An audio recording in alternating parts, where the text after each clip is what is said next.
Hello, everybody. Welcome back to another episode of the SOM TV podcast. My name is Jason Wise. I can't thank you enough for joining. Today's show is pretty cool. We have Jeff Porter, a longtime cast member of SOM TV. He hosts his own show, Sip Trip, with another episode of Eating and Drinking with Jeff Porter. This one is really cool. If you're a wine drinker or a coffee drinker, you're going to love this. So Jeff sits down with a bunch of different, I guess, quote unquote, single vineyard type coffees from Colombia.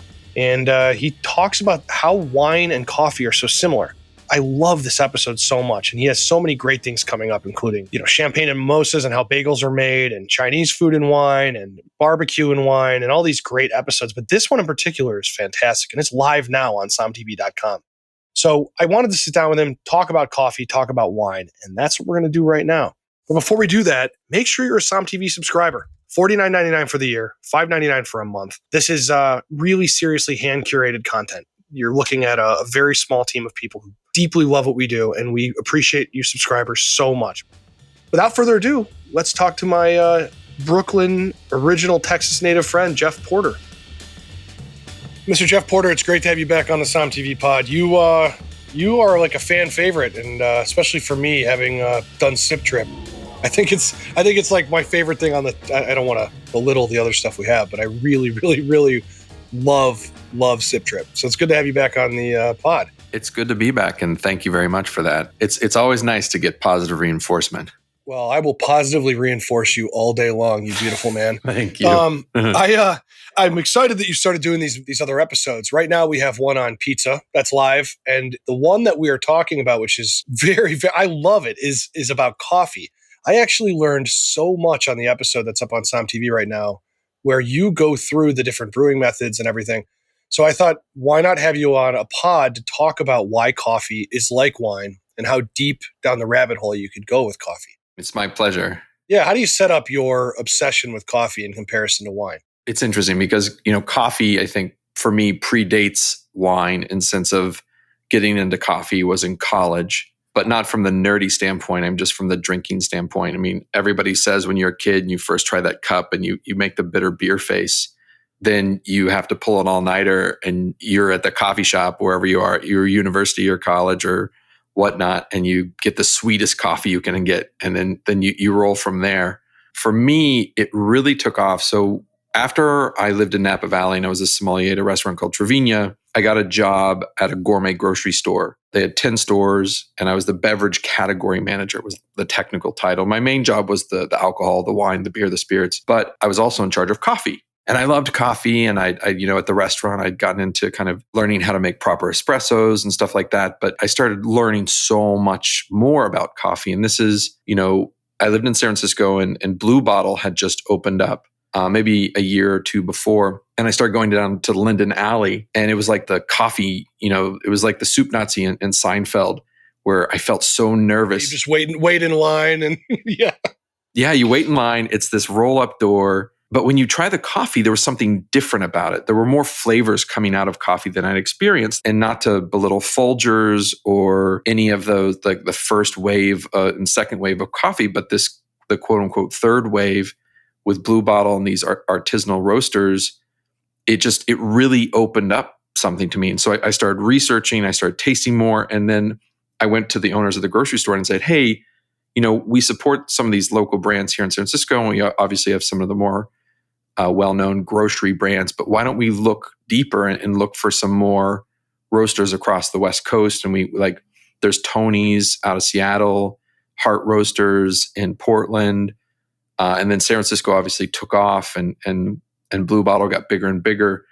But starting to learn that you've got roasting techniques just like you have barrel techniques. So my first aha moment in coffee was the relationship of old school California Chardonnay, where it's like full mallow, full barrique, maybe even 300% barrique. You make 3 different passages, and it's like so expensive. And that was kind of equivalent to that super dark roast, that roast that Pete's did, Starbucks did, back in the day in the 60s and 70s. Like it was a house style and they wanted that big, robust flavor. And then when I started learning that people were then roasting to the bean, not to the house, and then you started getting these subtle flavors. And then you picking out like terroir and then talking to these coffee people, it sounded just like speaking to a wine person. And then that was off to the races because the history is interesting. The parallels are there. I mean, altitude matters, aspect matters, cultivar matters, roasting matters, freshness matters. Everything is the same. I think coffee, because it's a huge commodity, is not as respected as it should be. And we also pay for the hard work that it takes to make a great coffee. We pay so little in comparison to what we pay for sometimes mediocre wine. That's the thing. That's a true statement. All right, wait, let me back you up for a sec. So I think with wine, people who are early or even late in their career in wine, oak is a great place to start. And you mentioned Barrique. So if we're talking about oak as a comparison, I always hear with craft beer, the comparison is it's like hops. Something's over hopped or under hopped or whatever. You can sort of look at hops as like the equivalent to oak. I never really thought about thinking about it in the realm of roasting as being the oak component. Like, how do you compare adding something that is not physically there? It's like you're adding something that's not physically there. And so when I think about the roast, I would have thought that it being like fermentation, because it's a process that they all go through. But I guess it's not, because when you ferment, there's a lot of things you can control, but roast is completely controllable. I mean, you can totally change so much, right? Exactly. Interesting. 100%. I mean, the roaster is how you can kill a bean or elevate different flavor components of it. And just you think it's the same sort of component when you put wine into a brand new oak barrel. You're leaching out those flavors. There's the subtle oxidation, which changes, some of the organic molecule structure. So it produces a different flavor profile. And in roasting, you're heating these molecules, and so they'll either break apart and you'll lose. Like the interesting thing that I learned in doing research for this is that the darker the roast, the less caffeine there is, because caffeine is an organic molecule and it has at a certain heating point, it breaks apart. And so when you roast really hard, you get less caffeine. So the lighter roast coffees are actually much higher in caffeine than the dark roast coffees. But you have to think it's kind of cooking the sugars is what you do in roasting. You can go from that subtle fruitiness to that roasted quality. And that's kind of like what happens if you keep the Chard example. Chardonnay and concrete or inox or steel, Chardonnay and steel versus Chardonnay and oak. That oxidative change is a huge difference in aromatics and palate profile. And it's the same in coffee. Fascinating. So when I think about the beans themselves, what is more, it's so tough to ask this question, but what makes it artisanal? Is it the fact that it came from a slope in Ethiopia with this kind of sunlight? Or is it the way somebody roasted it with tattoos on their arms in San Francisco? What is the thing? Where's the art? I know it's both of those, but where is it the identity truly coming from? In talking with Steve Sutton, who's the founder, president, owner, CEO of Devotion, who's the roaster and coffee company we went to, and I don't think they consider themselves a roaster. And this was his point in our interview, is that anybody can roast and there's different degrees of being good at it. You can definitely screw up when you don't know anything. But his whole thing is like, if I give you the best piece of lettuce, you're not a trained, he was like, Jeff, you're not a trained chef, but you'll make a good salad, right? But if I give you a crappy piece of lettuce, your salad's going to taste like crap. And he was like, it all comes down to the bean.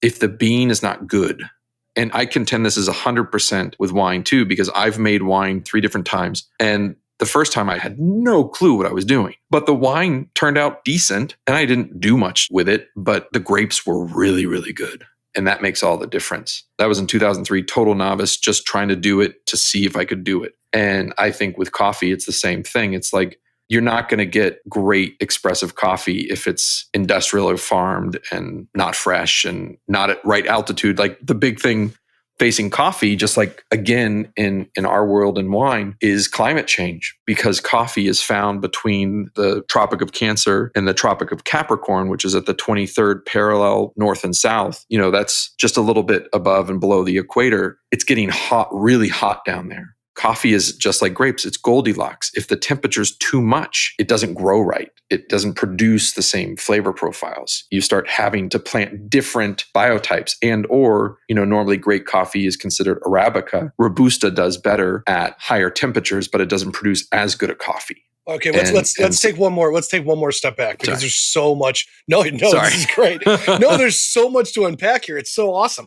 So with coffee itself as an agricultural product, the parallels with wine are obviously it grows in the place you don't see a lot of wine growing, but from an exposure standpoint, the altitude, a lot of those things, there's definitely some comparisons. Let's talk just really quick from an exposition standpoint. It's said all the time, what is this first, second, and third wave of coffee? What does that mean? Can you just explain what that is? Because I hear a lot, there's a third wave, there's a first wave, there's a second wave. What does it mean? So from my understanding, and again, I want to preface this, I'm not a coffee expert. I'm a wine guy who happens to be super nerdy. And when I get into something, I kind of go OCD. So I spend a lot of time. I read a few different books about coffee. I scour the internet. I interviewed a few different people. My understanding, so first wave, post-World War II, people come back. And I'm sorry, because I'm so nerdy, I have to back up before that. America really got into coffee during the Revolutionary War. America was a tea-centric establishment because coffee was found in Portuguese colonies, French colonies, Spanish colonies. English colonies were tea-centric, and we didn't grow the tea here, but because of their economic trade of mercantilism, tea was brought here. Pre-revolution, obviously, there was the Stamp Act, the Tea Act, all the things that led up to the revolution. So when they threw the tea overboard, the British basically halted tea coming to the States. And so people needed their caffeine fix. So coffee started being smuggled in. And over time, coffee became kind of a mainstay in American culture. And specifically with the West, with cowboys and stuff like that, you get a lot of coffee drinking. That leads up to it's kind of part of the dynamic of waking up in the morning is coffee and kind of staying, that the caffeine fix really got to the American public. But post-World War II, we come back, troops are exposed to a whole different form of coffee culture in Europe. You get the explosion of Grand Century of Americana. Folgers gets bigger. And Folgers was established in the 1800s, just like Hill Brothers. Those are all late 1800s companies. And that's kind of the first wave. They get beans from wherever. They roast it well. But again, you think travel's a lot slower. There's not necessarily this care towards what's going on necessarily in the coffee plantations. And again, exploitation of labor, it continues today. And that's, I think, one thing that the future wave of coffee and where we are today is bringing more dignity to the farmers who are farming and getting them paid better wages. I remember like in the 90s and 2000s, always seeing the fair trade. And that was kind of the beginning of it. Because before that, it was a commodity. All that mattered was the exchange of money. First wave is like Hill Brothers, Folgers, even Sanka, that kind of coffee. It didn't matter where it was from. It was blended. It could be Robusta, it could be Arabica. They roast the hell out of it because they're not fresh beans, so you need to give it proper flavor. So you got to roast it really hard just to like burn out all the crap. Second wave is Starbucks and Peet's. So West Coast. Peet's started in the late 60s in Berkeley, Oakland, kind of finding good beans and being like, okay, we can start doing this. But they started this kind of house blend, house roast revolution, that French roast. Americans started traveling more in the 50s and 60s, going to Europe, seeing this cafe culture and bringing that back to the States. So you get Starbucks. And when we talk Starbucks, we're not talking about the ubiquitous Starbucks on the corner. We're talking about the original one in like Pike's Place Market. And they start having Seattle. Yeah. Yeah. And this starts, moving down the line and cafes start opening kind of all over the country. And then the third wave starts when people take it to the next level, where they're looking at fair trade. You get people going into growing zones, working with the farmers, getting them to see the connection between what they're growing and where it's going and what it's making. And then the big thing was kind of roasting to what the bean is asking for versus what the house is asking for. That was a big revelation when I met some of these coffee buyers from this place called Tony's out in Seattle as well. And a fun aside from the man that made Somm is there's an equivalent in the coffee world called Q tasters. It's basically the master sommelier of coffee. And these people go through these rigorous tests. Don't make me do this again. I don't know if I can. Okay, keep going. They go through rigorous tests. Rigorous test. They're doing all this. These people are so wired, though. Very similar, probably mindsets, but the amount of caffeine that's flowing through these people's body is pretty intense. You talk to Q grader. They're called Q graders, and that they're kind of like the people that are grading coffee beans, and they go to competitions and auctions, and they end up being, a lot of them tend to be the buyers for some of the best coffee places in the country and the world. They look at coffee just like we would look at Grandmaster Zoe or La Tâche or something like that. They know where the Grand Crus of coffee are. They talk to the growers. They work with them to say, hey, this is what we're looking for. Here's some ideas, or what are you doing in the plantation? Why don't you try natural process versus wash. Let's keep the fruit on the seed and make it a little more intense in flavor. Most coffee people are negociants. At the end of the day, when you compare it again to wine, they're not the growers themselves. So they work with the growers to get the product they want. It's truly fascinating. It's super complex because the trade of it is intense because, again, it's a commodity. I mean, like 2.5 billion cups of coffee are served daily on the planet. It's incredible. I went through, my wife and I, on our honeymoon. So I have, I'm not alone in this. I think a lot of people have a deep love of Venice, the city. Its history is something I'm obsessed with. And one in particular is their off and on disastrous relationship with the Ottoman Empire. And of course, prior to the Ottoman Empire having taken over Constantinople, their relationship with the Byzantine Empire. And it's really fascinating how coffee fits into this. There is a place in St. Mark's Square that many people have gone to that has been continuously open since the early 1700s. And when it opened, it served coffee. And of course, it was blasphemous I guess it was actually the 1500s when they started doing it, but it's been continuously the same. And the reason was the Turks pretty much controlled coffee. And they were, from my understanding, really set the world craze for coffee because they had parts of Yemen. They had all these places where it grew. It became an aristocratic thing in Constantinople to drink coffee. And it was a very social thing. And of course, if you're Muslim, you don't drink alcohol. So it became this big thing. And so when we went to this location and drank coffee there, it was sort of, for me, it was like a pilgrimage of going to one of the places where Western civilization, and it was so scandalous. I mean, people who drank coffee in the 1600s in Europe, you were basically saying the Ottomans were okay. And that was around the time when everybody from Austria on was in constant war with this empire. And coffee became synonymous with them, and they were able to, I mean, there are stories of Mozart's operas. Coffee was not allowed to be served because it was a Turkish idea. And so it's so funny to me to think when you're talking about the American history of coffee coming in and replacing tea, that's almost like American football replacing soccer at the same time. Right. It's so interesting to me the way this stuff weaves in and out of our existence. And so the other thing that's fascinating with America and England and France and all these places, you can't grow coffee there. You can't. I want to get into where does coffee come from? And you talk about Arabica and all these different things. Where are the famous places around the world, historically and also to the present, where coffee can be grown? And if global warming is coming, why can't we grow coffee, a little bit south and north than we were doing it?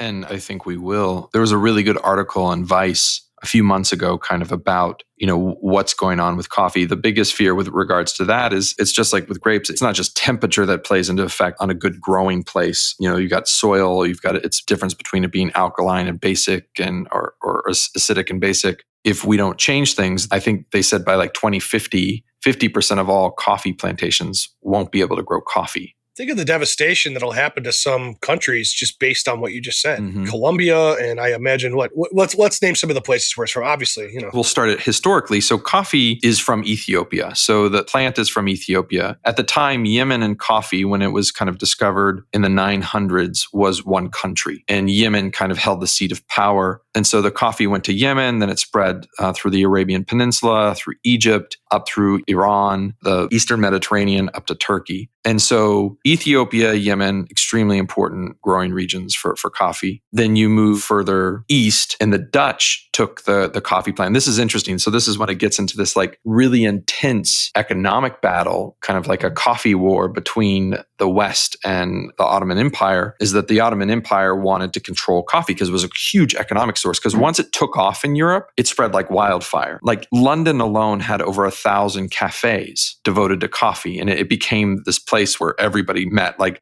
it was so funny, like when you think of Starbucks today as this ubiquitous place, and the CEO, when he really got Starbucks going, wanted it to be the third space. The third space had all been created, almost 1,000 years ago, because in Egypt and Arabian Peninsula, they had cafes just like that where people would go and do business and talk. They just didn't have laptops, but they'd stay as long. But going back to that, so you've got Ethiopia, Yemen. The Dutch took it to like Sumatra, that area. So it's really like Malaysia. So you have where coffee's grown there.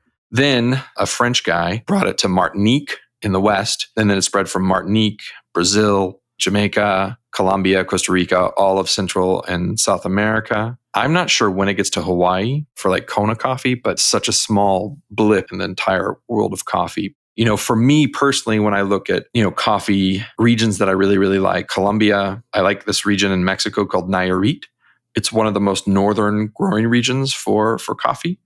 They're really, really beautiful, really aromatic, high altitude coffees. I love Ethiopian coffee, Kenyan. But again, it's interesting when we listen to this interview with Stephen is he contends that sense of place kind of can get lost or isn't necessarily maybe as important as the freshness of the beans. And so that's something that I want to explore more. I have a subscription to a coffee roaster called Heart Roasters out in Portland. And every 2 weeks I get 2 pounds of coffee and they're always different. And I like to do cupping side by side to kind of see, because they're always from different places and specific. And I think that's, again, where coffee's gone is like you're now seeing on the label, not just where it's from, but what like Ludit it's from. And then also the process. You'll see washed or natural. I was at a coffee shop the other day and I saw, for the first time ever, I saw wine yeast added in the second fermentation that they're doing to get even more flavors, which just blows my mind. That's kind of what they're saying is the fourth and fifth wave of coffee is this new idea of taking everything to this next level of doing these anaerobic or aerobic fermentations with added yeast that will add more flavor to the coffee. And like that last coffee we tried in the episode, it was so intense. I'd never had anything like it. What do you mean by intense? What did it taste like? Just the flavors were so rich. It was rich. It was a heady coffee. It was basically like a super aged Sauterne in terms of like the aromatics were intense. The body was rich. For me, I love great Sauternes, but it's not something that you like throw back. It's not your morning wine or afternoon wine. It's something that you speak for yourself. I'm a huge fan of Reyesek. It's my morning drink. When I tasted it, I was like, I could totally see this at the end of a great meal versus like the first cup I had just was the perfect morning coffee. And I think we should look at coffee like that. It's not just this beverage that keeps you up, depending on the bean and all the processes that goes through. And this is where I may differ from Steve. I do believe that place always matters in any agricultural product. Yeah. A Georgia peach is different than a Jersey peach. You're absolutely correct. The terroirness of it or whatever you want to call it. I remember when I first made Somm and, at the point when I started showing people clips of it, I had been converted. I believed that, and I still do. I mean, like people would see these clips and they would say, wait a second, what do you mean? There's smells of rubber in wine. There's lemons in wine. Everyone's like, this is bullshit, whatever. Now, I started that way thinking, come on. And then it took me 5 seconds of tasting wines, moving through it, to go, yeah, no, it's really there. It really is. Or at least like a sense memory of things are there. But with coffee, right. I remember having this exact same thing. And this is to my fault. I should have given coffee more credit. You see all these citrus notes and you see notes of, the basic ones are like, chocolate and leather and things that are in coffee. I'll be honest, they're all there. They really, honest to God, are there. And I much sound like an idiot to my listeners saying, oh, no kidding. It's an obvious statement if you're into coffee. But I will say it doesn't get the same respect for having the depth, in my opinion, for the average person. Whereas the average person goes, I know wine's complex, but I don't understand it. People go, oh, come on, man. Coffee, it's the same, blah, blah, blah. A good cup of coffee is just basically ratio of beans to water, right? At least if you're talking about my parents, that's what they would probably say. It's that first wave probably to blame, honestly. But I also think it's because it's not nearly as expensive as wine. We give more credence to things that are more expensive for right or for wrong. So I think there's this psychological bent that, if this is expensive, it has to be rarefied. And we have to give it XYZ attributes to make ourselves feel better for paying the money for this. Whereas like with coffee, it's traded as a commodity. I still think that's built into our understanding of coffee. Even in my building, we talk about this, like weighing the coffee beans for your morning coffee. So like technique is getting better amongst everyday people who want just a really great cup of coffee in the morning. But I think as we learn more and kind of develop more of an understanding of how hard it is to grow coffee, how special it is, that it does have an amazing, unique history that we can maybe give it more value than it has. And then I think people will be like, oh yeah, it has the same attributes where I smell that this is citrus. Like that last coffee I had in the episode, straight out of the gates, it's like it was sticking my head into a bush of lemon verbena. It smelled just like it. And it was crazy. Yeah. Well, when you speak of the price of coffee, obviously as somebody who I hunt these stories and I made the delicacy and all these things. So I'm always interested in like, what's the weird outliers and stuff. And obviously I'm assuming you're familiar with like the Kopi Luwak, like the civet coffee. Yeah. I've always been interested in this concept. There is in Southeast Asia, there is a coffee The beans are eaten whole by something called the palm civet. It's a mammal found in Southeast Asia. It's not really a cat, but they call it the civet cat. They're pretty cute, but it poops it out and it changes, according to many people's palates, the taste of the coffee. It's washed, I believe, and then brewed. But this particular coffee, which goes through the intestinal tract of an animal, is very expensive. Like very, very expensive. Have you ever had it before? I have not had it. I asked someone about it. They were a coffee person in the business, and they said it was interesting, but not their cup of tea, which I thought was funny. Yeah, it's good, ironic. The fact that people are doing and have a history with kind of weird stuff like that, which is not unlike the wine world. I mean, you and I can both name, now we don't know grapes that are eaten and pass through the digestive system of something, but we do know of all sorts of weird processes and fermenting with other fruits and all sorts of wacky stuff that ends up being quite tasty. I would like to try this stuff, but I'm not entirely sure who the hell came up with the idea in the first place to let this animal eat it and then brew the coffee that comes out of its back end. That whole blows me. Yeah, but it goes to show that coffee has a lot more than the average, you're drinking it at a Denny's in, outside of Chicago has. I've been lucky enough I lived in Central America for a bit when I was younger, pre-kids, and I was in Costa Rica and Panama, and I was lucky to sort of see a coffee plantation. And the one thing we haven't covered is what the actual coffee bean looks like, the construction of that, because I just don't think people come in contact with it. When you talk wine, everyone holds a grape. You know what a grape tastes like. You can understand it. It's not a foreign concept, but a coffee bean, when you get it, has changed so much from what it actually was on the plant. Right. So just talk to me a little bit just about what the coffee bean is like through its stages. Think of it as, they call it a cherry. And so it's this really beautiful, bright red fruit. And when you go to a coffee plantation, you're in the right season for it. Just like anything else, the tree's there, it flowers, and then the fruit arrives eventually. It gets ripe, it changes colors. When it's red, the growers will taste it to understand if it's ripe or not, just like you would with grapes again. And then so there's a mucilage, which is the pectin inside. So you've got this red skin, thickish skin. Then inside, around the seed or the bean, you've got what they call the mucilage. And around that bean is the parchment. So this paper. I should say all of the things we're describing you can see in the episode on Coffee with Jeff. Okay, keep going. Then you've got the bean itself. All throughout food and anything humans consume, I'm always fascinated about how they got from point A to point B. Like, with oysters, someone saw an animal take an oyster, crack it open, eat it, and a human was like, oh, the animal didn't die, so let me do that. The story with how coffee, there's different legends, but the preeminent legend is that there was a sheep herder in Ethiopia. When he'd go around these certain bushes, the goats would eat these red berries, and the goats would go nuts. And so he ate the berries, and he saw that it changed him too. So he brought the berries to a local imam, and there was a big argument between the imams and the mosque. It didn't go into like how it got to them. I guess they did a lot of tests, but they roasted the seed and they made a drink out of it, and they could stay up longer for prayers. Not unlike the monks with wine, similar. Exactly. And it kind of obviously blew up from there, literally. That seed has got the caffeine in it. That's what we're all literally jonesing for. Like, if I don't have my coffee, it is hard to function. The headache you get from caffeine withdrawal is just the worst. I love great coffee, but when it comes down to it, like when I'm traveling, when we're shooting or something, even if we're in some crap place where it's just whatever, some BS coffee, I have to have it. But like when you get home and have that great cup of coffee, it's a special thing. But going back to the bean, so you've got the bean, you've got all that stuff, and then you've got your two processes you can go down. I link it to beer because I always think of you got overall beer and you've got two categories, ale and lager. And under each of those, you've got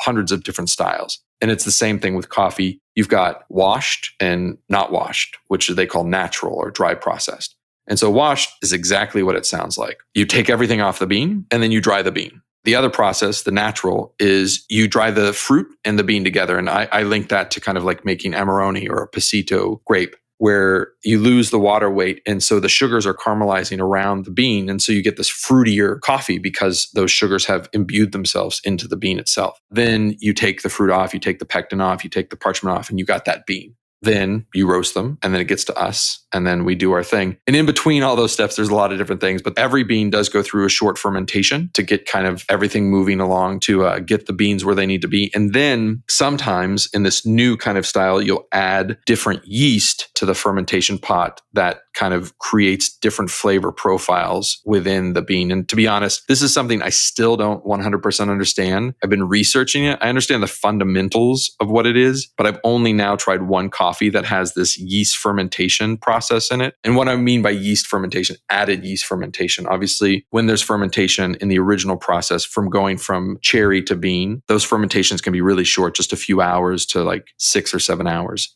These other things they're doing for like 25 hours. And those long fermentations, the yeast are really reacting, producing different enzymes, which produce, ergo, different flavors. From everybody I've talked to about these yeast fermented beans, they're really intense. For me, the jury's still out. I'm super interested in exploring it more, but it's super interesting and unique. I don't understand the history of it. I don't know where it came from yet. It's a pretty new process to me. Yeah. Well, it's crazy to think that coffee's been, 500 years, a mainstay of people.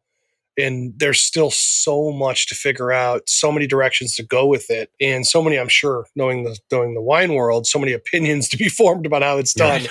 Jeff, I can't thank you enough for doing this. This is great. I probably could use another cup. It's the afternoon right now, and I've had a glass of wine, so maybe I should have a cup of coffee. There's nothing better than a Cafe Correcto, man. That's right. That's right. I told my wife my next goal is I want a home espresso machine, because like making a full cup of coffee at like 4 p.m. is just too much. But if I had a great espresso, that's what I want. You're just going to get like a $20,000 Marzocco machine or something in your house, or what are you going to do? I don't have a car, so might as well, right? Well, you New Yorkers don't have cars. All right. Well, Jeff, it's good to talk to you, buddy. Be safe. Thanks, and man. Try not to be too over-caffeinated. You need sleep too. A little bit, just a little sleep. I'll talk to you later. Thank you so much. I really appreciate it. See you, bud. Everybody tune in on Som TV. We have this episode with Jeff. It's fantastic. You can see everything we're talking about. Thanks, everybody, for joining. I hope you learned something on this pod. I know I learned a ton. I can't wait for you guys to see his barbecue episode that's coming up in just a couple weeks here. Don't forget to check out somtv.com. You can gift it for somebody if you're already a subscriber and you love it, and we really appreciate that. Okay, everybody, talk next time. And please be safe, all.